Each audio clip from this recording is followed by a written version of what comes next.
There's film in there? Yes. It's digital. It's always got film. Yeah.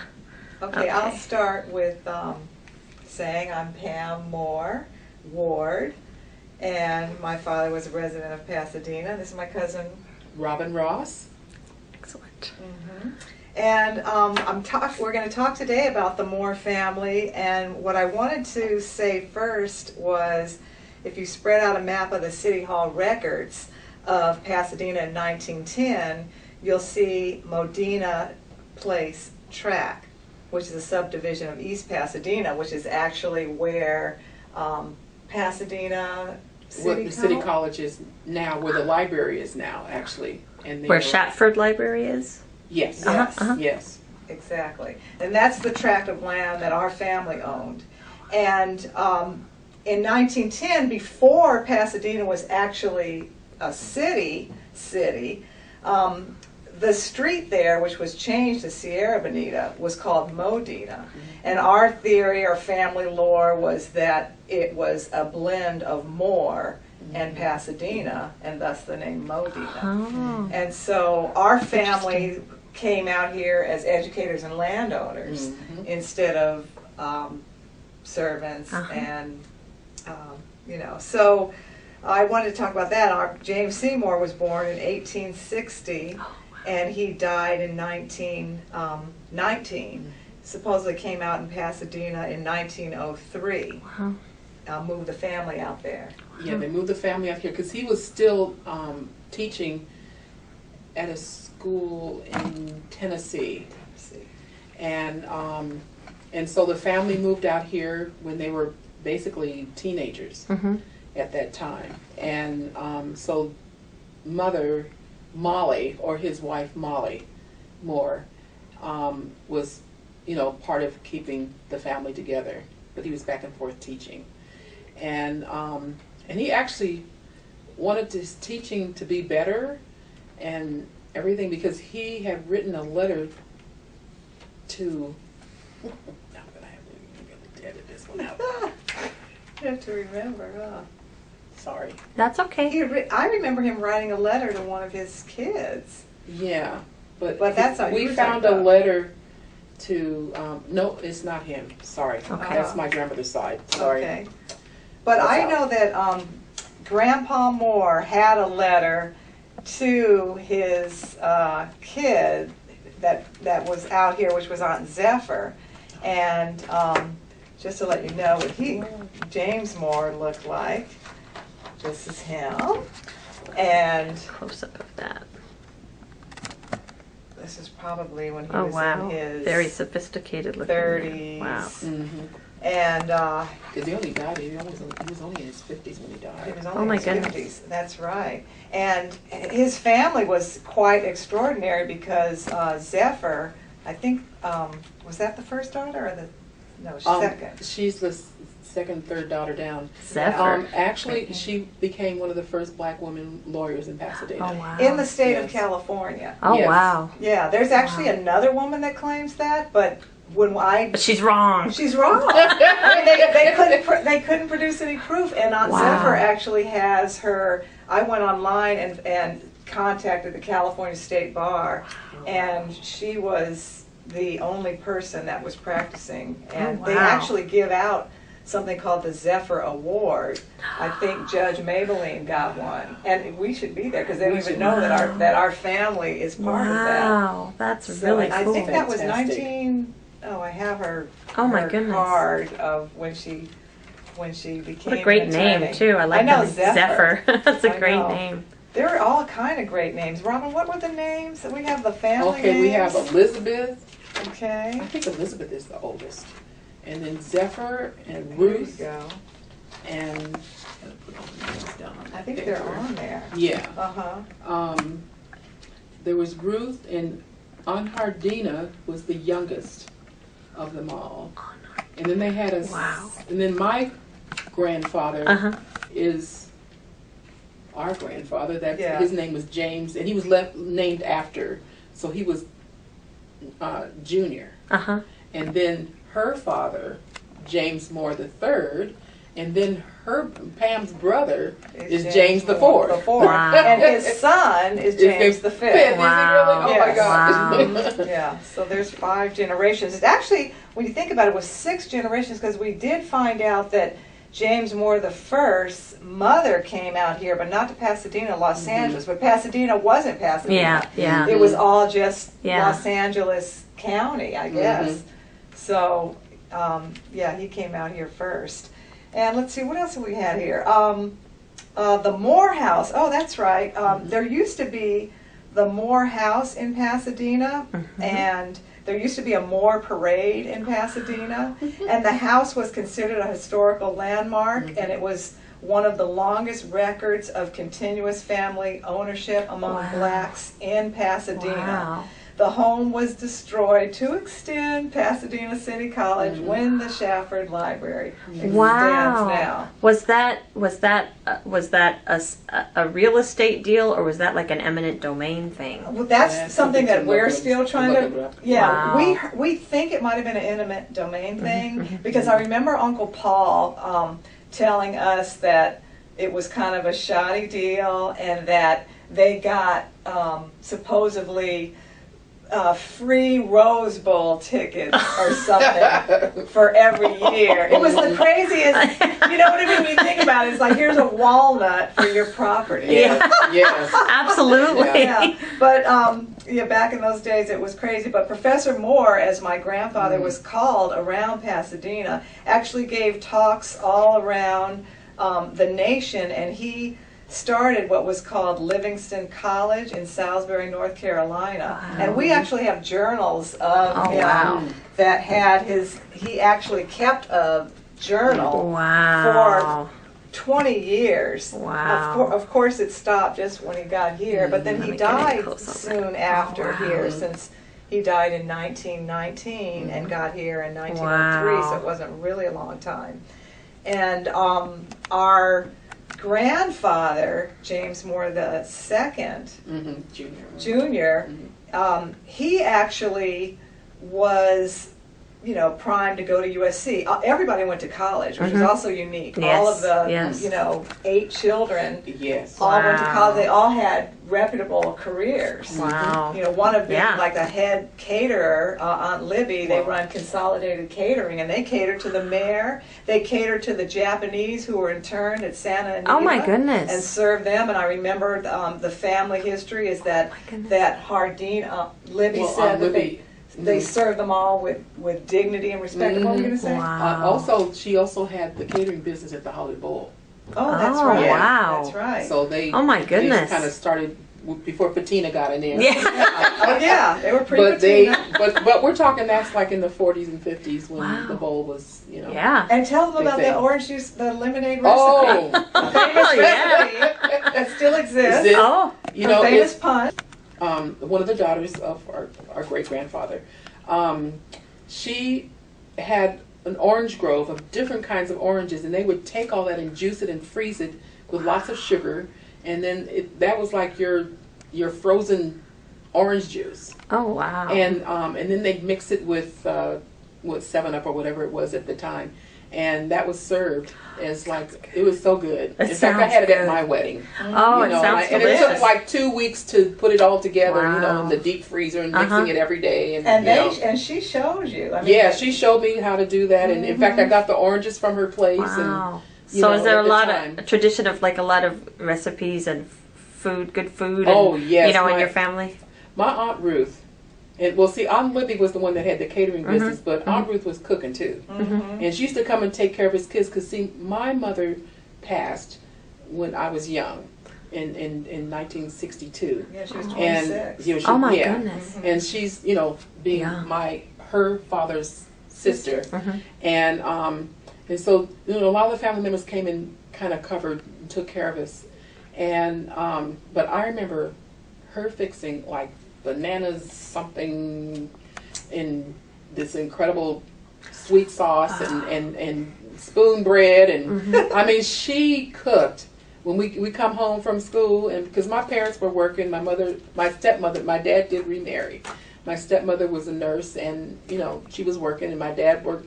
So they cooked. They had you know, some really Sounds like it. talented things that they did. Yeah. So, so I got to spend a lot of time, especially my Aunt Ruth is the closest person, and Aunt Zephyr, and then like Uncle Paul.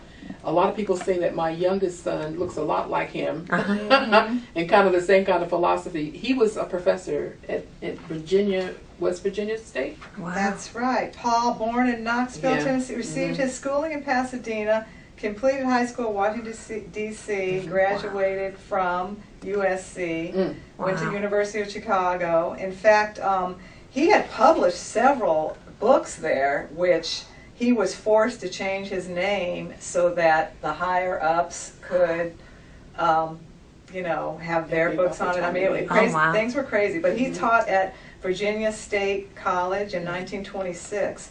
And after 5 years, he became a pharmacist. And then he returned to Virginia State and published a manual called Laboratory Manual for College Chemistry in 1945, which someone said they're still used. Wow. It's crazy. Wow. So, yeah, he was a PhD, which was kind of rare considering the era we're talking about. I wanted you to mention Aunt Ruth's cups.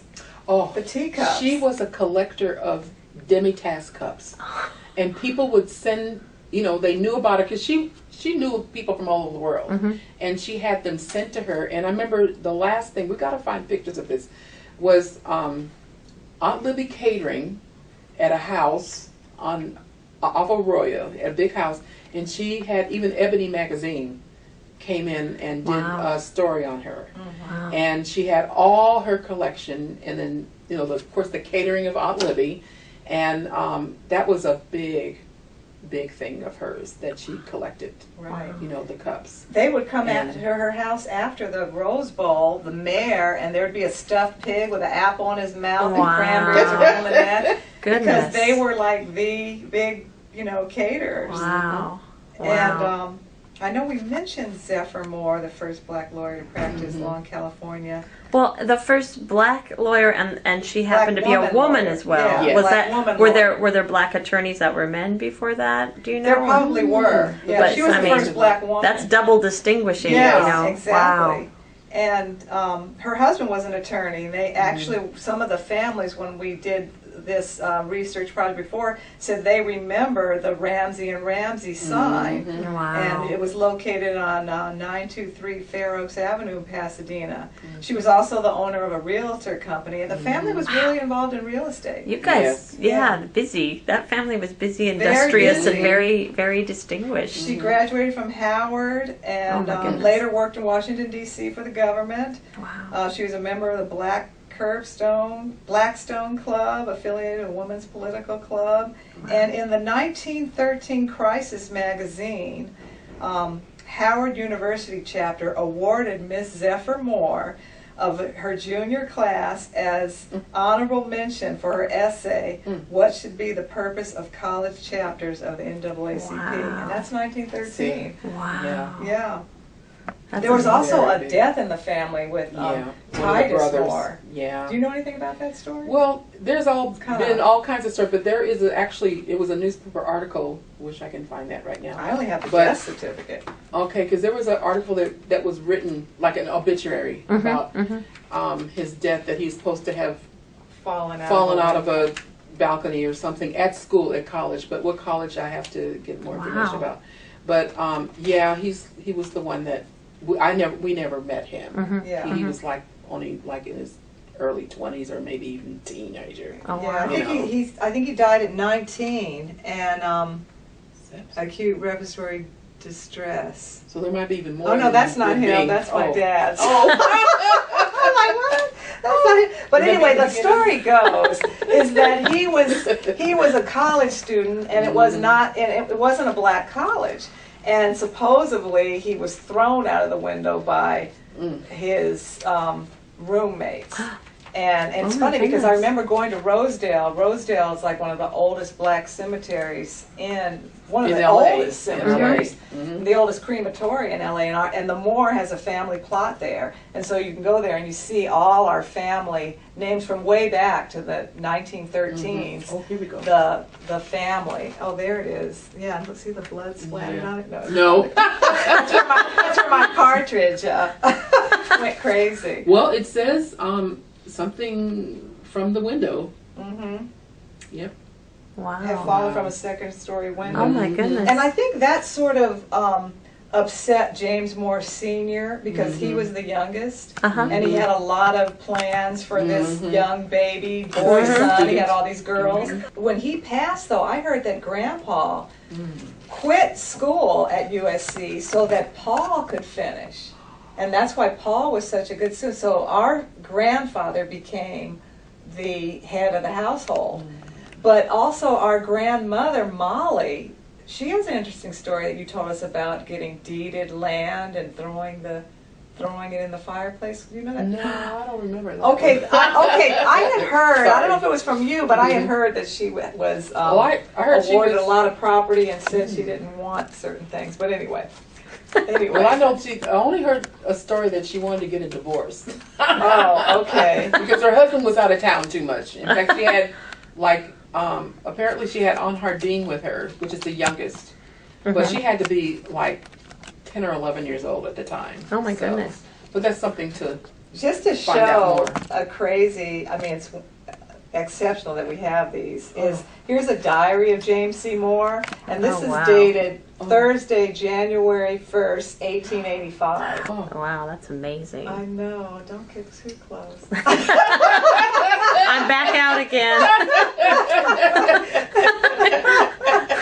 Oh, gosh. You guys are nuts. I know, we are. Yeah. So, we haven't even read I was transcribing them when I was in my 20s. I was a college student at UCLA, and our grandmother was Go Bruins. one of the first. Yeah. She was part of the, first black group of women to go to UCLA, started the Wow. Deltas there. She was friends with Ralph Bunche. Wow. And, Wow. yeah, I forgot, there's that whole, there's the Carter side. the Carter side. That's a whole nother side. Is the other side, the Carter side? Wasn't Carter friends with Booker T? And Yes, Oh, my that's the one goodness. that had written. Our grandmother's father wrote to Booker T. Washington. I found that letter just out of the blue, looking and stuff, and he was just asking about how can we make education better, Oh, yeah. So we have a letter for that, and so that was Topeka, Kansas. Wow. He was teaching there Uh-huh. before they moved out here. Uh-huh. And then his wife, or our grandmother's mother, can't think of her name right now. She has background in her own right, and she's from Colorado. And see, Grandmother Moore was born, or I should say Miriam Carter was her maiden name, was born in Denver, Colorado. Oh, and, wow. and it was a time when her grandfather, her grandfather, Uh-huh. which is the father of her mother, he had one of the first places where miners came. And this is when you start looking at the history and the time period, this is when things were territories. Yeah. You know, the yeah. gold miners and yeah. stuff, and in Colorado and everything. Yeah. And so he had what they call, what basically turns out to be maybe a brothel or something. But a place where, men came back and get a shower and Yeah, stuff like yeah, that. A yeah. bathhouse, they called it Yes, bathhouse. yes. So we've been looking into more information about that. But Wow. his daughter, who is my grandmother's mother, they came from a very educated background, actually. And so there is more information in Denver that we want to look Wow. into, and there's a lot of background for that. Wow. And so it's very interesting that my grandmother's father and her mother met, and then she went and ended up living in Topeka, Kansas with him, where he was educating, and she was an educator herself. Wow. Very beautiful woman, beautiful woman. she was. And she was the she's the descendant of the runaway slave. Mhm. Oh, wow. And we were talking about that because I remember when I talked to Grandmother, this is, she lived to be 97, and by then she was, she had always lived by herself. I mean, she was driving until 95 or something. Yeah. I mean, she was up and around doing all kind of stuff. And she told us that her grandmother, is it her grandmother? It would be her grandmother. Yeah, her grandmother was the one that was a slave. She jumped off a roof in the middle of the night, and her brothers got her, and they escaped and ran off. And it's funny because I tell people all the time, I said, that's why I have an attitude. I said, I'm from roof jumping fools. And it's a very interesting story she told me one time, our grandmother.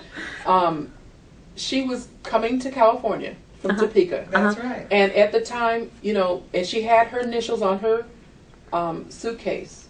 Oh, yeah. And it was Cortez. MC.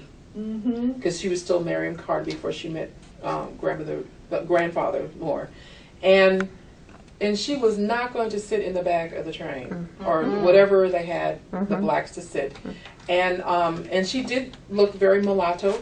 And she said, I'm not sitting. So she says, no, my name is Miriam Cortez. Maria Cortez.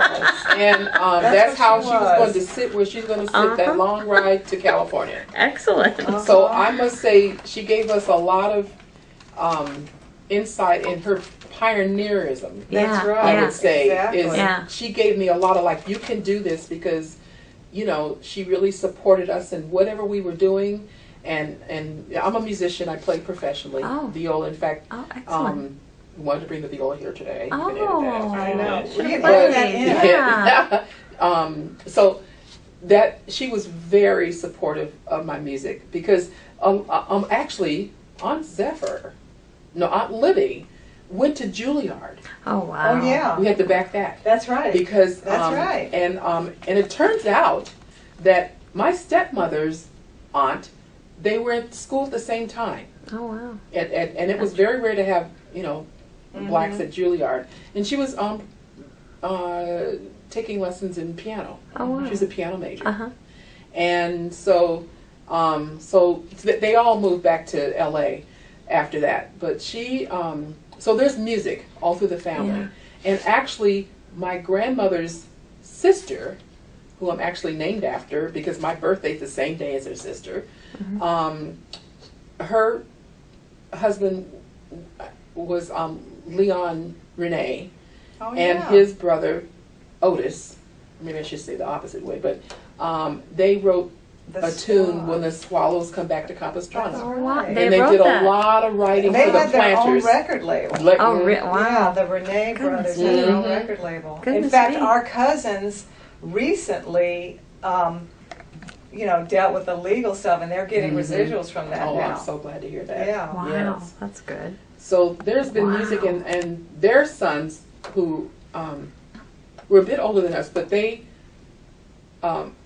Otis was the bass player, and which is the nephew of my grandmother, and he played a little bit with the LA Philharmonic, and then he just basically freelanced and also taught in Beverly Hills school system. And Robin bass. plays with the LA Philharmonic. Oh, Well, I excellent. played with the Hollywood Bowl. And Hollywood Bowl Only back. one time. It's well, she played with the Philharmonic. She's played with Michael for a Jackson. minute. She's played with Everything. Quincy. excellent. Wow. She's big time. She's been in Adele. Wonderful. Wow. And you're a violist? Yes. Yes. Oh, wow. A very Excellent. famous violist. Oh, excellent. Yes, she is. Wow. So everybody, I mean, she's great at writing and And she, a poet? I kind of Designs followed my dad. things. My dad was an architect, and the he artist part. actually built the Alston House in Pasadena, which was Judge Alston's house. Wow. And he, I remember, watching Dad working, and he was telling me that his father was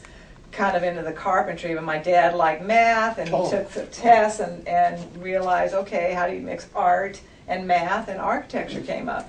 So he came back, and he worked with a few firms out here in Pasadena before he started his own business, James C. Moore and Associates.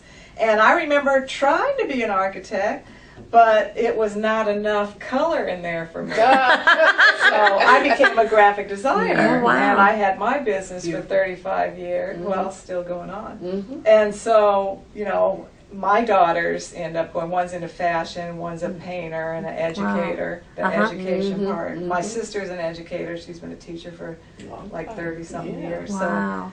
yeah. Excellent. Mm-hmm. Wow. A lot of creativity and a lot of big brains in your That's right. family. I must say, like my grandfather, he was a very good worker with wood. Uh-huh. And he designed, we had a lot of pieces of his furniture that he designed, did, very that's interesting right. pieces. Mm-hmm. Oh, wow. And hence why my brother is so good at what he does too. Uh-huh. He's very good with wood and carving and, you know, use of tools and everything. Yeah.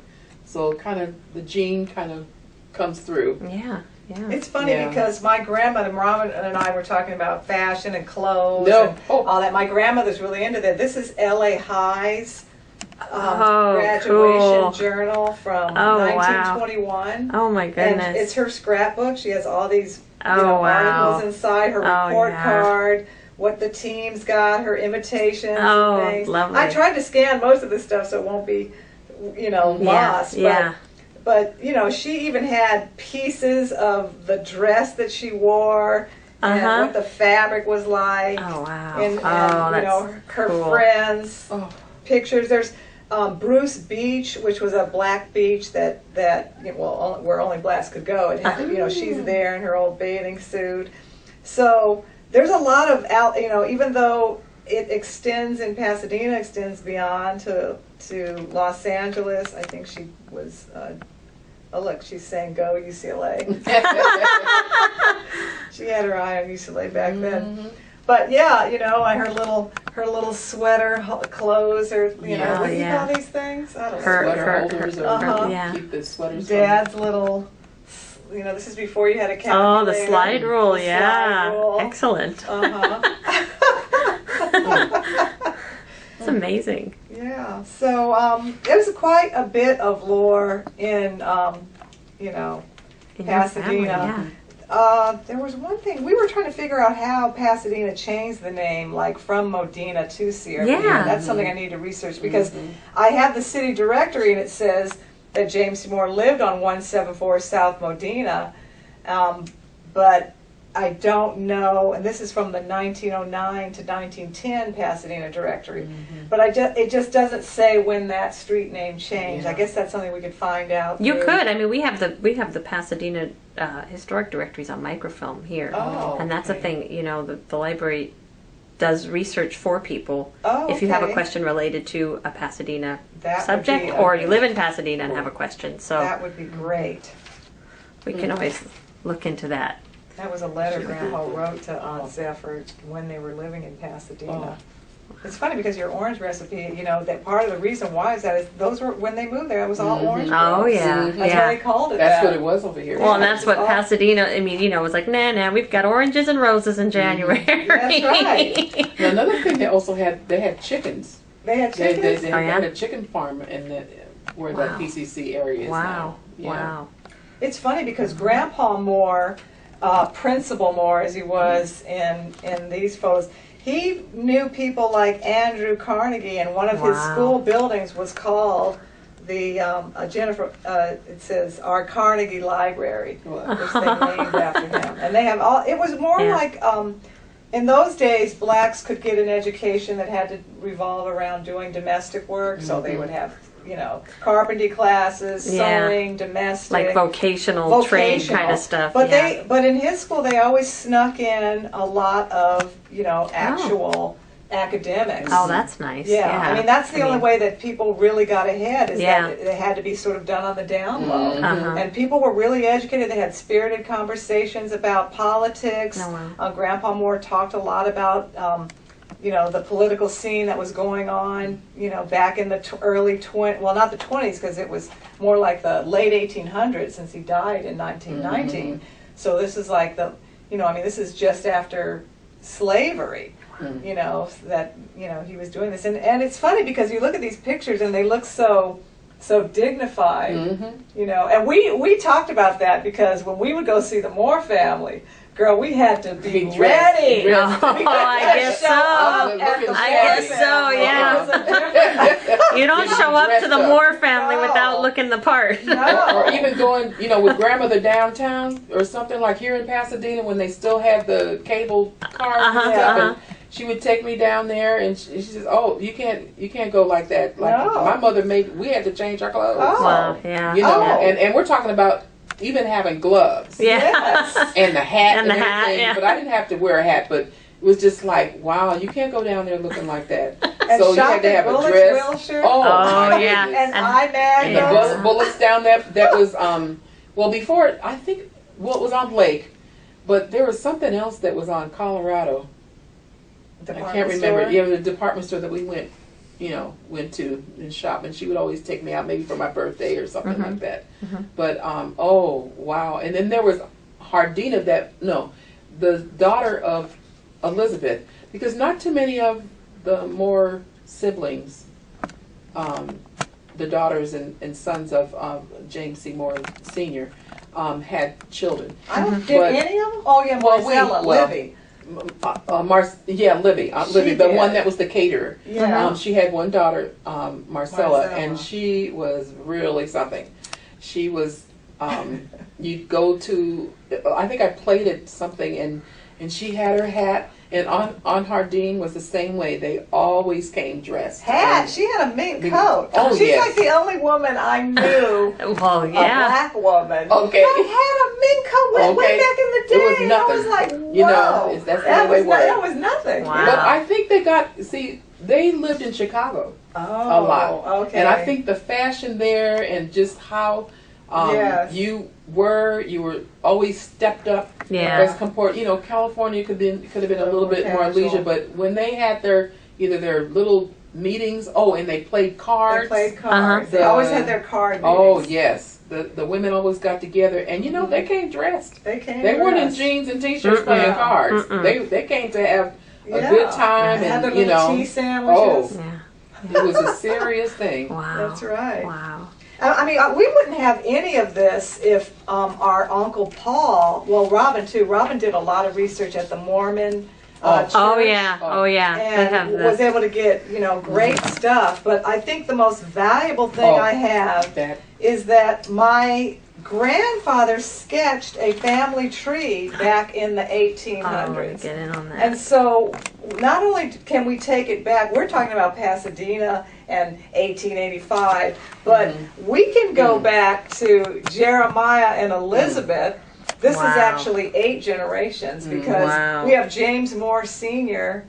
and his father. and then his father.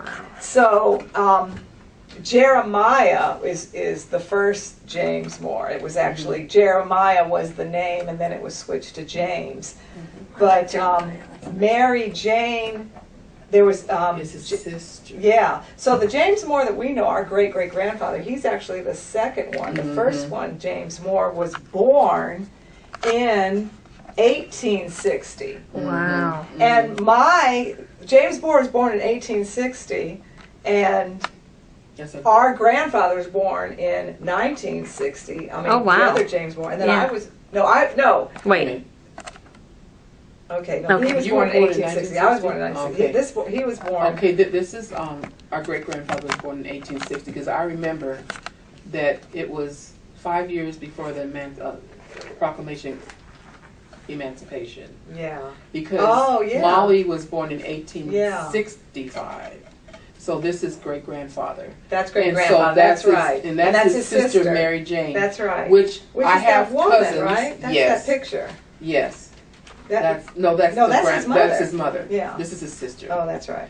And so we have cousins on that side. Oh yeah. And my cousin Rhonda, who's the same age as I am, but it's her father that is actually our line Uh-huh. Yeah. of cousins, because actually Rhonda is a second cousin, but her father is Earl Paul, and his mother is the daughter of our great-grandfather's sister. And Zula was the one, her name was Zula. And she was the one that gave me a lot of information and a lot of these pictures out of her Is that her? collection. Wow. Yes. And she told me the story behind Jeremiah. Oh, what is it? Oh, wow. Well, come it's on. deep. Okay. See, at the time, he was working at a shoe store. But he was not to touch the white women or any women that came in. And apparently he did. And then he was shot in the back of the store for touching somebody. Oh, wow. And that is supposed to be the lore or the history of what happened to him. And so she was his wife, who is Mary Ann, which is the sister of our great-grandfather. She literally had to raise 3 girls by herself. Oh my goodness. And like one of those girls is my cousin Zula, and she had 2 other daughters, and they came out here to live in California. Wow. So, and that was in Tennessee, or that happened. That's a well. I was wondering why they left Tennessee. You know, I mean, I know why. I think, you know, Pasadena, and there was always the great migration that people are talking about. But I was wondering why they picked Pasadena. Pasadena. I wonder that too. You know, why people ended up here. Other parts of Los Angeles, or you know, if there was something with their family here, or a and community that's what I've that been was trying to find out. And I mean, that would have been a great question for Uncle Paul, but he's not here. But I just don't know why Pasadena. You know. I wonder if we could talk to Earl. Earl would have some more information because he would be, you know, the other side of great-grandfather. Yeah. Something to find out more, and if he had any more pictures from, you know, the collection of what Aunt Zula or cousin Zula had. But it's weird that we actually don't have a lot of cousins, because out of the James Moore having 9 children, that our father, I mean our grandfather's line was actually the only one that had, like Aunt Libby had the daughter Marcella, and that's it. And then our grandfather. And then our grandfather, and that's it. So, we were the only ones that have, you know, that comes from that. So, it's been a very educational thing for us, because it's good that we know the history, and then it gives us the go ahead to, like, hey, we could even make it better. That's right. And we can do this, or we can make our legacy so that the next generation comes to even do an even better job of and make their career better, and because they have a legacy behind them, that, you know, it's okay, you know, to keep going and make a good you know, make the family look good. Exactly. Yeah. You know, I was going to tell Robin that I wanted to read this poem that, you know, and this is based on the story grandmother told me about the runaway slave. And this is called Passover Blues. I don't know about you, but I got runaway slave roots. Roof-jumping fools who'd rather rot than be tied, who'd rather leap than be horse-whipped or forced to work free, who ran off escaping the torture and rape or being strung like some clothes on a line. I don't know about y'all, but my grandma was slick. The original midnight creep, she tipped off one moon. Jumping 2 stories, all she took from slavery's jaw was a fat, busted lip and the almighty gall. Ducking through fields, hiding in hills, living on snake juice and grime, and damn it, bitch, why don't you die? Wandering alone just like Moses for 40 long nights until she hit California's bent spine. I don't know about yours, but I have blue overseer eyes, and the bondage still taints the hue of my skin. But I got grandma black and rich heating my neck bones and thighs. It's a renegade mix of pure spitfire and pride. I won't pass over like some of those poor lost black souls. I will flow red and rich like a good Seder wine, racing like the Pacific, whipping rock into slush, always running, always coming, each wave thunderous and free, with the strength of a runaway slave. Oh wow, that's gorgeous. Thank That's you. amazing. Thank that you. gives us It's our funny, pioneer. I was thinking about the slush, and then it got me back to Oh. the orange juice. Oh. And making the Thank you. It's always back to that orange juice recipe. Must have something to do, you know. Yeah. Well, just the way you had to mix it up and everything. Yeah. I mean, Oh. it could be just part of the, you know, how Nice. they had the idea to do it. Or Well, something food like is that. something Oh, so it's a big- binding in cultures. And so elemental. And so elemental, and Yeah, it's the one yeah. thing that brings people together, because Yeah. you come in and see your mother do it, your grandmother might show her, and it's one thing that's really a legacy thing. Mhm. Well, and it's a way, sometimes it's a way in too. You know, I mean, people will go out and eat Mexican food Yeah. or Chinese food before they sort of get, I mean, it's like the first step It's the into sort first of step. understanding another culture or a Exactly. community, you know. Exactly. It's the safe It's like, way oh, that's in, cool. and it's once you're in that way, you're in. That's right. That's right. Oh man, I want to taste that orange juice. Oh, I gotta do that next time we have a party with family. I gotta do that. And we have to Yeah. edit in your viola piece. She's Yeah. gonna send you something. Yeah, Yeah, I'll send you some will music you? so kind of intertwining. I would love to do that. I want to take pictures. You're okay with it being published? Your music being Oh, I'm published? okay. All right. I'll just play something, you know, that will just kind of Yeah. help you edit. Or Oh, add that'd be symmetry to the lovely. thing. That'd be lovely. Yeah. Yeah. Oh my goodness, this is. I'm enjoying this so much. Oh. I'm enjoying this so much. You're a lot of good. fun. Oh, good. Are there special things or important things you wanted to say in particular that we haven't gotten to, or Anything you'd like to know? Especially since I was born and raised in Pasadena. Yeah, you're the one. I want to know how you define community for yourself in Pasadena. Has being African American had any part of that, or is that not even relevant now? Oh, there were a lot of issues. Yeah, in your own When lifetime. we grew Yeah. up, now we grew up on Palisade Street, it was just off of Washington and Forest. Mhm. And my father, Larry Ross, worked at JPL, Mhm. and then my mother, she had passed, so he had remarried, and we grew up actually with a lot of the neighborhood was black, but they were pretty well like doing well. Mhm. And then the school, we had Cleveland Elementary School that was around the corner on Forest and Washington. And, you know, the families there, they weren't liking what was happening there. And, you know, education-wise, you know, just felt like we were just being babysat. So we, that side of town, which had a lot of black families, came together and said, you know, we're okay with maybe integrating. And that was one of the first, you know, Pasadena was one of the first to integrate. So we're talking about 1963, 64. It was That progressive we were, in that way. yeah, very. And we carpooled ourselves over to, and I ended up at Burbank Elementary Wow. School on Allen. That's the one way up. Is it? Yeah. And so a lot of us ended up there. But I remember that would have been for third grade for me.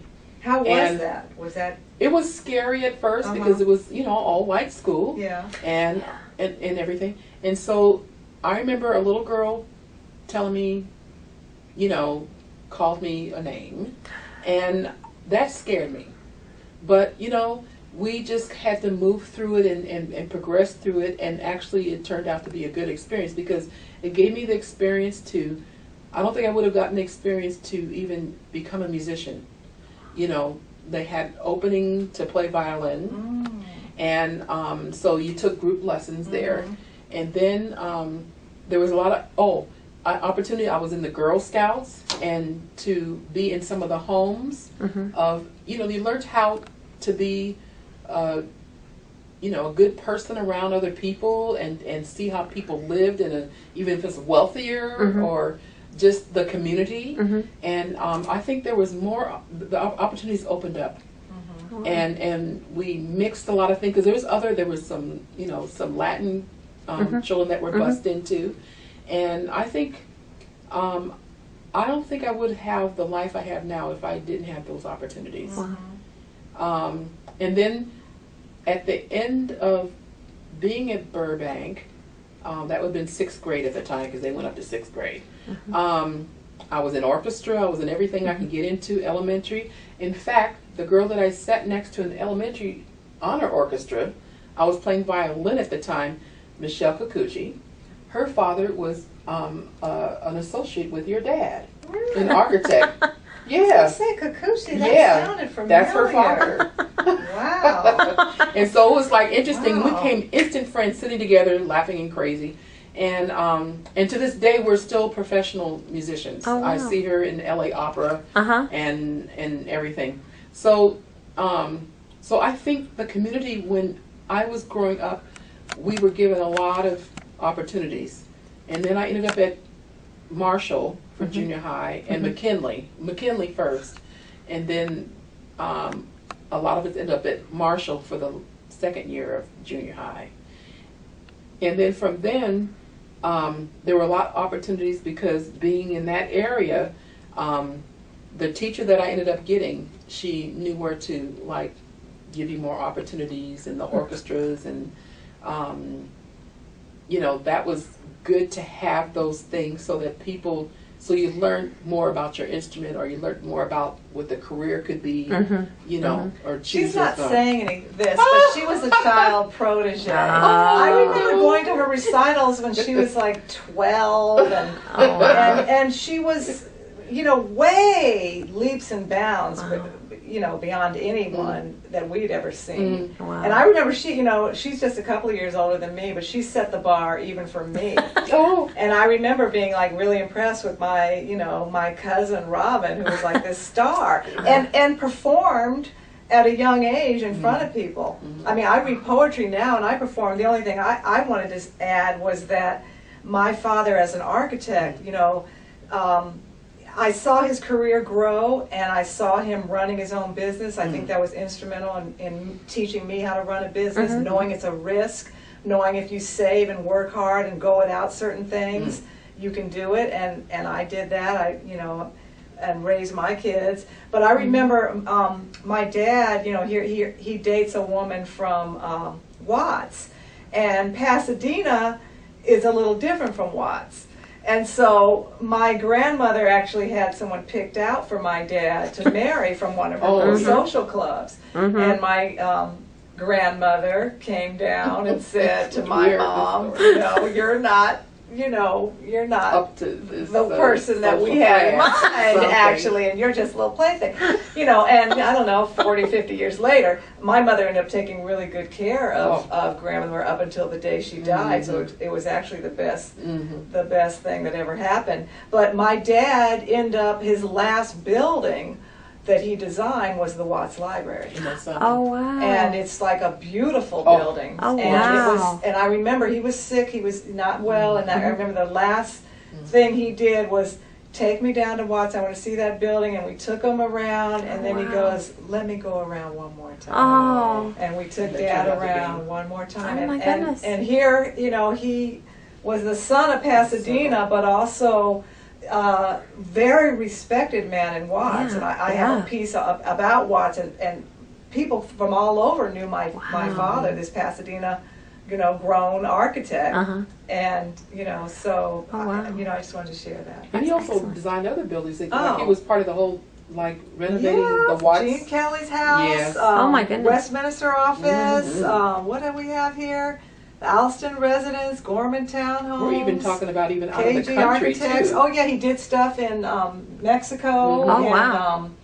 he did stuff for UCLA. Oh, he my did, goodness. Yeah, Stevie Wonder's offices, Southern California Oh, wow. Gas Company. He did the library downtown. Oh, wow. When it burned, we hired him to come in and redo stuff. Oh, wow. So, and then so we got to see my dad working as a businessman, but artist, and also the trials and tribulations of that, because the famous black architect Paul Williams, you know, he actually wouldn't hire my dad. Wow. You know, but that's okay, because sometimes it's when a window closes. I mean, when I got fired from a graphic, what do you call those places?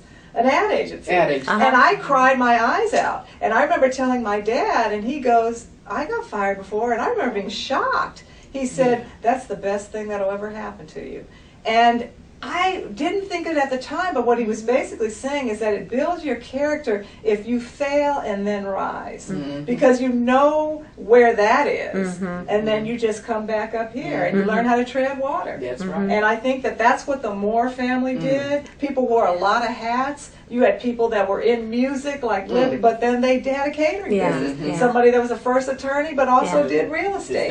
You know, it was like, you know, everybody had a couple of different jobs. I mean, Absolutely. I taught graphic design at Art Center College of Design for 10 years.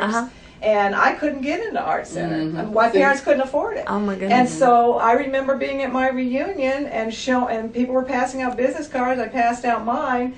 And the guy says, "Oh, Pam, you're a graphic designer." Yeah. He goes, "Oh, I work at Art Center. You want to teach there?" Okay. And I remember thinking, this is so ironic that here's a school that I begged my dad to go to as a student, but my dad, running his own business, just couldn't spring for that. And then I end up teaching there as an adult. That's amazing. I know, it was karma. It's always a circle. It's a circle. Yeah. It's a circle. Yeah, But it like is. they say, a window closes, a door opens.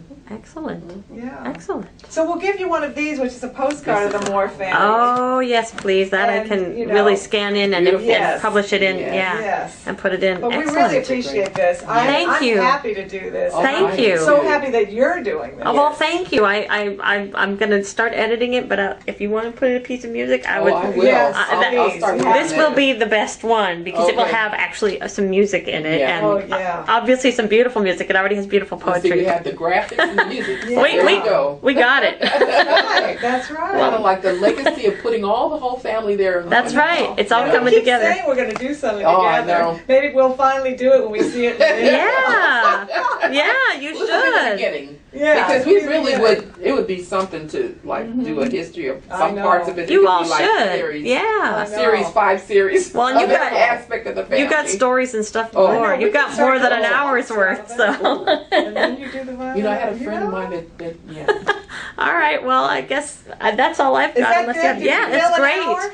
Thank you. Okay. Thank Okay. you. I wasn't sure. I was like, how can we talk for that long? Oh, you got it.